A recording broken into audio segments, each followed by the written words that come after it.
And landed in San Francisco and thought, well, this is a great place. I surfed, I hung out, got to know the California dudes. It was really nice. And then I thought, oh, I do have an education. I should probably use it. So I started knocking on doors in Silicon Valley, and I got my first job in tech. And as I am a natural salesperson, I spoke some languages, they gave me a work visa. And one thing led to the next. I met this guy. His name is Memo. And he was one of our distributors. He was distributing to Eastern Europe. And he said, I'm just starting a new company on the East Coast. Will you join me? And I said, as what? And he said, well, you're going to be the sales manager. And I thought, oh, that sounds great. So I moved all my belongings after being in California for 3 years to Boston and started up this software company. And we were very young. And I mean that more in our minds than age-wise, perhaps, at least for me. I learned everything about technology from this guy. I learned how to assemble systems, how to build data centers, how to pull cables, how to install motherboards and servers. All of that stuff I learned from him. And it was a pretty quick flip. We actually sold it to Autodesk after just 1.5 years, 2 years. And we learned a ton. And then he said, well, let's start another company. And I said, okay, let's start another company. What are we going to do? And we had just been in negotiations with, or discussions with Nortel and Motorola. So we were going to redesign telco centers. Well, as you do, right, on a Tuesday night. So I said, great, how long is this going to take? He said 2-3 years. I said, great, 2-3 years? I mean, it's nothing, right? Well, it took 15 years. So in 2015, we exited the company and we sold it to Citrix. And it was a really, really difficult run in many, many ways. I was the president and COO of the company. He was the CEO. I was used to getting my will granted. I did what I wanted. I built reseller networks. I was kicked out of the United States temporarily for 10 months, leaving husband and child here because I couldn't renew my work visa. It was a tricky situation. I lived through the dips of 2001 and 2009, the stuff that most of you lived through in one way or another. But the acquisition brought us out here to California.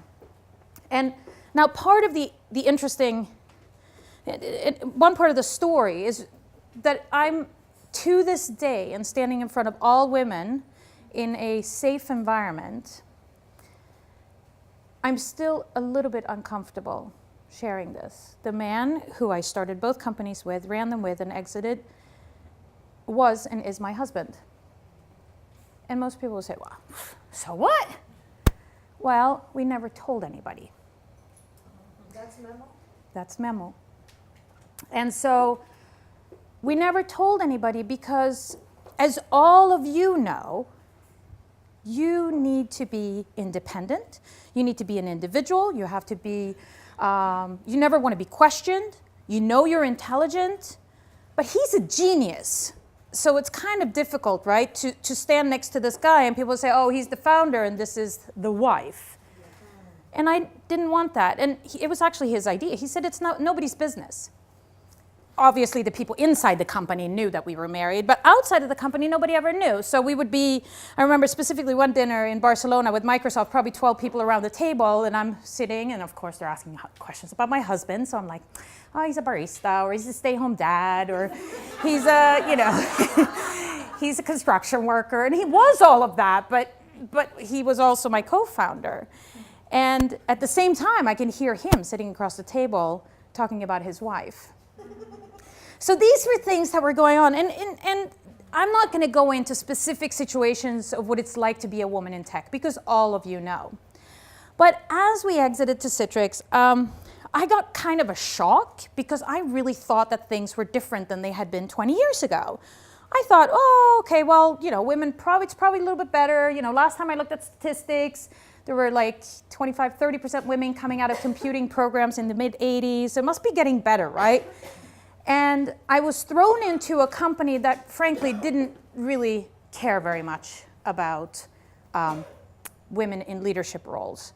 They had really poor statistics when I joined, and that was the first thing I asked. I said, well, so what does it look like? We have 7% women at VP level, we have 0 senior VP level women, we have 0 women on the leadership team, and we have 1 woman on the board.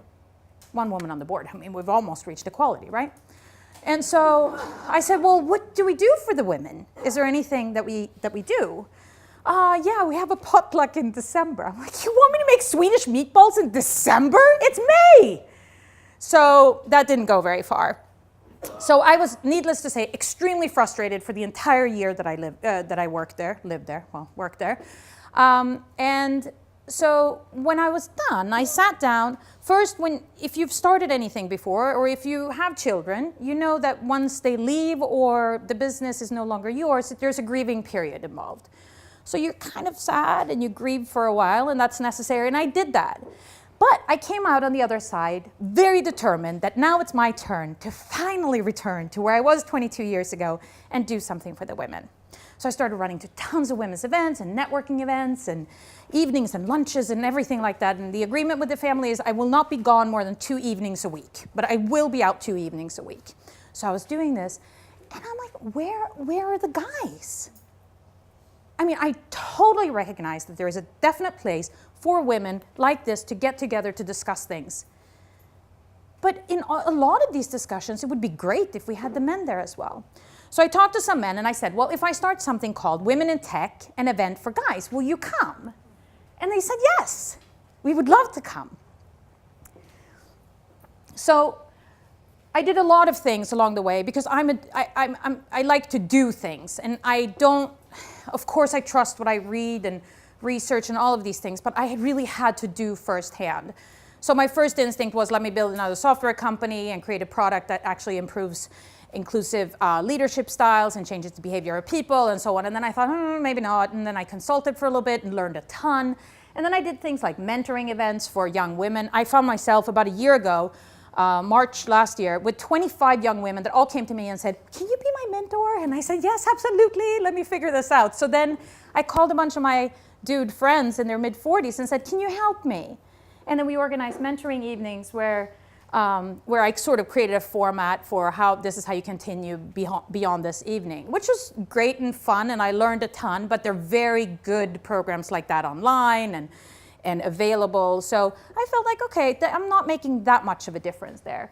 Then I started EQ Inspiration, which is a format where I really kind of just try to bring awareness to the men. So the ones that have their eyes closed, I bring awareness. And the idea is to improve communication between genders, generations, and business roles by involving the men in the conversation. So I interview a lot of men, and I come across some amazing guys. Everybody from, oh, you know, I'm an ally, and it's great, and I want to help. I have no idea how to do that. To the ones that are change agents or experts, the guys that really have a stake in the game, that care. And so now to my categorization of guys. So as you all know, being a woman, we are categorized freely by men all day long. You're this or you're that, you're this or you're that, right? And it gets a little bit tiring. So I'm very much not a proponent of categorizing, but I've taken the liberty of doing so just so that we can put some names on these different characters that we have. So first and foremost, before I continue, this is my goal. And I feel like with all of these questions that we have up here, these are phenomenal questions and all the questions you're going to ask. But if we all have and commit to a common goal, then we have an ability to reach it. Once you write down, I commit to 50% women at all levels of the organization, which will be a reflection of the society that we live in. And by women, I mean all women. Everybody from transgender to women of color to women with disabilities. I mean all women, not just the ones that I represent happen to be born in this white body, right? Everybody. But 50% women at all levels, and let's set a date. Let's put 2030. I'll be 60 then. I have 12 years in me. I can do this for 12 years. But we have to work together. And if we all share the same vision, then we know why we're doing it. right? So sometimes it feels like, oh God, I can't do another day of this. I don't want to, and everybody's working against me. But if you just lean back and lean on that goal and say, this is why I'm doing it, then why not, right? Because you know you have your sisters around you. And we're all working towards the same goal. So anyway, so here are our guys. My friends, as I didn't get to bring an all-men panel, which I sometimes do to all women's events, and all the women are like, we're going to eat them alive. And I'm like, take it easy. These are good guys. I call the ally, I call him Al, just because it's easier. So obviously aware of inequalities in the workplace, wants to help out, but not always sure how to. Memo, of course, my husband, the mentor, can be a formal or informal mentor. Samir is the sponsor. It's usually a formal assignment. Sponsors are great. We love sponsors. And they help to actually promote and lift women and make them visible in the organization.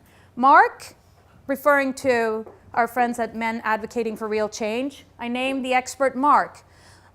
The expert is usually a man speaking to other men, in my mind, right? He is actually talking to other men about what they can do to make a difference and why it matters. James is my favorite. He's the change agent. He takes an active stance and action against discrimination of women and minorities in the workplace. And that is, it doesn't have to be a manager or a leader, but it very often is. And these guys are role models. And the younger generation, they want to be like these guys. So I often have the change agents, when I interview the men, I usually bring the change agents up on stage and interview them in front of others. Chris is our passive resistor that we just referred to earlier. So curious and convincible, but really prefers the comfort zone. These are all now mixed. You're going to see them in a spreadsheet here in a minute. I've really had fun with this. And Richard, the active resistor, his nickname is obviously Dick. So, here we go. Now, don't worry about all these numbers and don't worry about it. What I want to tell you is, I don't know how many of you have seen that YouTube video with the man who's drawing the chart of the unicorn woman and where does she fit into this? Yeah, okay, some nods. So that's obviously what I was thinking about as I was doing this. Now, this is based on field research. And so lots and lots of interviews. And I would say that it's a good start. Now, none of this is the law or the rule, but it's a starting point. And from here, we have something to build on. And it also gives me a chance to do more research and anchor these things and see if they actually work. So if we had a unicorn up here, we would see 10s in every one of these categories. The different categories are an awareness of equality. Are they even aware that there are inequalities? The next one is a desire to help, to do their share as individual contributors. And I want to go back to my work. There's so many phenomenal programs for diversity and inclusion, so many great processes that are being implemented by you, strategies that you're working on. But the individual contribution, that's really where I come in. I would like every single one of you to take responsibility for working with one man. Obviously, many of you in your jobs work with much larger groups, but individual contribution is really important. The third category is actively supporting equality. So are they actually doing something? Not just have a desire to help, but they're actually doing something. And then the fourth one is realize their own power, self-awareness. Do you realize, this is what I say when I talk to men, do you understand the impact that your word has on a woman's professional life and her career?